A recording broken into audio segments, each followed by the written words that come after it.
Hi folks, welcome to S.T.E.M. So today we're going to do floating pictures. So what you need is a bowl or a plate, something shallow, a dry marker, so for like a whiteboard, and just some water. So I'll just draw a little picture.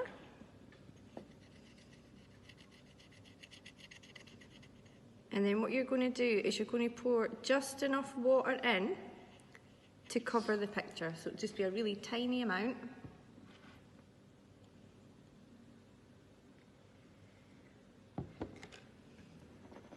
Might need to give it a wee shake just the last bit, and there you go. It's a floating picture. And what you can also do is, if you wanted to, is you could put your hand in. Okay, I'll cut that out. Yeah. You just stop it, it's a floating picture. Yeah, it didn't stop.